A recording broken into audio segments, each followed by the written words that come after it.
You good? No. It's okay. I didn't quite catch the end of that.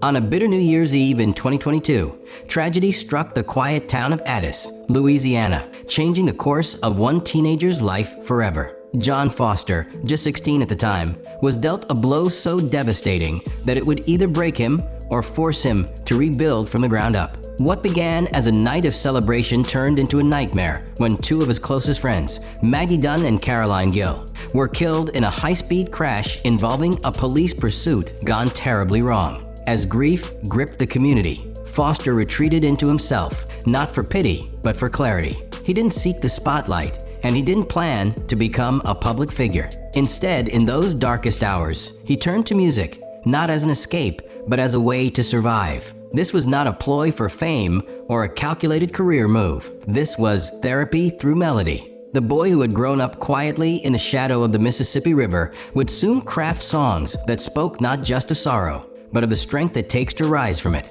And unbeknownst to him, that voice, wounded yet resilient, was about to capture the hearts of millions. Born and raised in the tightly knit community of Addis, John Foster's story began along the west bank of the Mississippi River, where time seems to move slower and everyone knows your name. The young boy who would later become a musical sensation first stood out not for loud ambitions, but for his deep introspection. While other kids raced bikes and played ball, Foster was indoors, listening to the likes of George Strait, Merle Haggard, and Keith Whitley, country legends whose lyrics told stories that felt like home. From a young age, he wasn't just a passive listener. He was a sponge, soaking up decades of heartache, perseverance, and Southern storytelling. These weren't just songs, they were his future mentors. While he may have grown up in a town forgotten by many, he carried the cultural weight of country music with the reverence of someone who knew its power to heal. His passion didn't isolate him, it defined him. He was never chasing coolness, he was chasing truth, and that truth was found in 6 strings and sorrow-soaked choruses. Foster was already carving out his identity long before the world took notice. In 2024, while many of his peers were still figuring out their next steps, John Foster was already walking a tightrope between 2 demanding worlds: academic excellence and artistic discovery. Graduating as the valedictorian of Brusly High School, Foster proved that his drive extended far beyond music. His success wasn't accidental. It was built on discipline, quiet confidence, and a tireless work ethic. At the same time, he was balancing a burgeoning music career, writing songs late into the night and performing at local venues, all while applying for college and preparing for his future. When he entered Louisiana State University as a freshman, his life had already changed in ways most students couldn't imagine. But he wasn't just a student with a hobby. He was an artist with a message, a storyteller with a purpose. Each lecture hall became a moment of stillness between shows, and each exam was just another stage where he had to prove himself. What set him apart wasn't just his intelligence or his talent, but the seamless way he wove the two together. Foster wasn't choosing between dreams. He was determined to live them both. The guitar became more than an instrument for John Foster. It became a mirror for his soul. In 2022, after the loss of his best friends, he began writing in a way that felt more like a confession than a performance. His genre of choice neo-traditional country was a deliberate homage to the greats, but with a personal twist. He wasn't interested in commercial polish. He wanted raw edges and real emotion. His song, Someone to Sing To, earned him international acclaim, winning the Traditional Songwriter Award at Schref International in Germany. But he didn't rest on early accolades. He shared stages with country icons like John Schneider and Doug Stone, absorbing their lessons like a disciple at the feet of masters. But even in those moments of rising fame, he stayed grounded, returning to St. John the Baptist Catholic Church to perform for his community, allowing faith to fuel his music. For Foster, every chord struck was an act of remembrance, and every lyric written was a step forward on a path laid by loss and lit by hope. One song would come to define John Foster's rise and his heartbreak. Tell That Angel I Love Her, written in the aftermath of Maggie and Caroline's tragic deaths, wasn't just a musical piece, it was a memorial. On that fateful day, a police officer had pursued a stolen vehicle through Addis, blowing through a red light and colliding with the girl's car, instantly killing both. Maggie's brother, also in the car, survived with serious injuries. Stricken by grief and unable to speak his emotions, Foster found solace by the bayou, where he penned what he called the most beautiful yet horrific thing he'd ever created. When he performed it live on American Idol in front of Maggie's mother during the top 20 round, it was more than a performance. It was a communal release. Viewers across the country sat frozen, and the judges were visibly shaken. For a brief moment, reality TV ceased to be entertainment and became something sacred. The pain in Foster's voice didn't ask for sympathy. It demanded reflection. He sang not for a vote, but for two souls who never got to chase their dreams. The night John Foster performed Tell That Angel I Love Her on the American Idol stage was nothing short of extraordinary.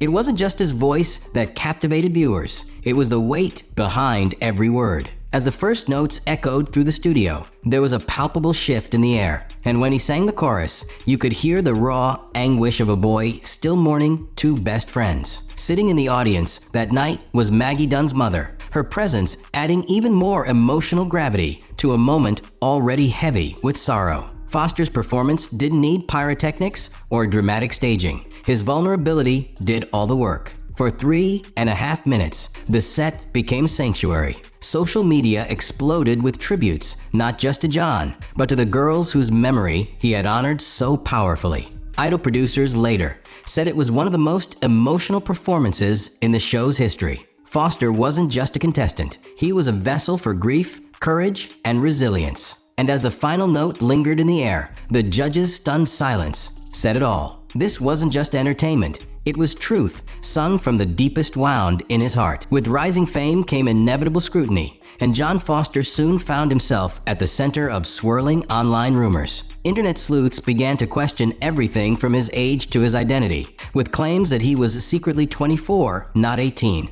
and even suggestions that he was related to country music legend Dwight Yoakam. Others accused him of being a plant in the competition, alleging he had already been signed to a record label before his audition. Rather than fueling the fire or spiraling into defensiveness, Foster took to his official Facebook page and calmly set the record straight. "I am 18 years old, not 24, he wrote, adding that he was born and raised in Addis, Louisiana, and that every step he'd taken was genuine. It was a moment of clarity amid the noise, showing fans that even in the face of unfounded attacks, he could remain composed. He didn't let false narratives distract him from his mission. If anything, the incident only reinforced how grounded he was. In a world where many young artists might crumble under the pressure of public opinion, Foster chose honesty, and it only deepened the respect he'd already earned. What makes John Foster's story so unique is not just his talent, but the unwavering love of his hometown. Addis, Louisiana, a town often overlooked by outsiders,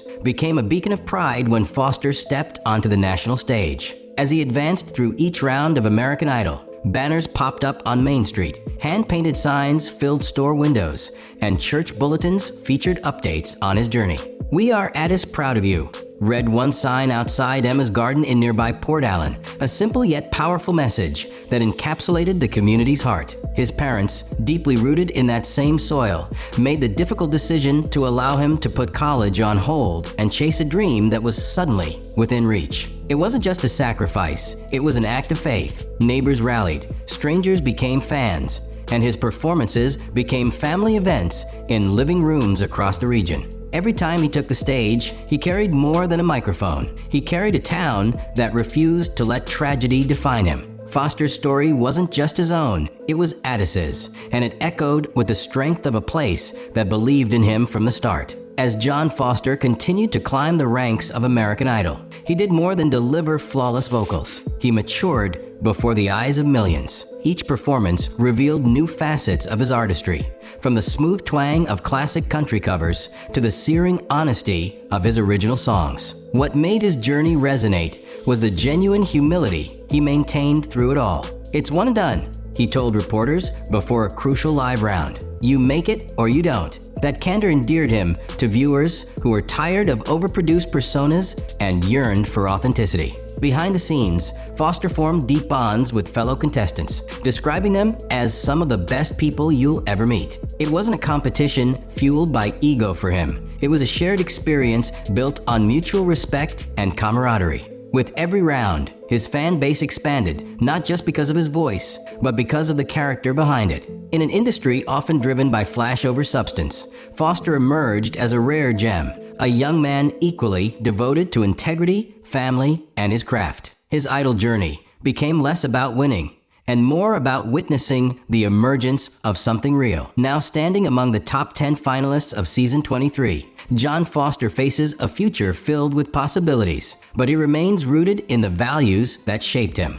His recent Grand Ole Opry debut on June 7, 2025, signaled that his journey was far from over. It was evolving. But for Foster, the goal has never been mere stardom. In interviews, he's spoken candidly about his dream of becoming a singing oncologist, blending his passion for music with a desire to bring comfort to those in pain. It's a vision that perfectly reflects who he is, a healer in every sense of the word. While other artists might focus solely on chart positions or brand deals, Foster is driven by something deeper: legacy. He wants to be remembered not just for what he sang, but for who he reached and how he made people feel. His life, marked by tragedy and triumph, now serves as a roadmap for anyone struggling to find light in darkness. If the past few years are any indication, this small-town boy with a weathered voice and an even bigger heart will continue to rise, not because of fame, but because his story and his soul are simply too powerful to ignore.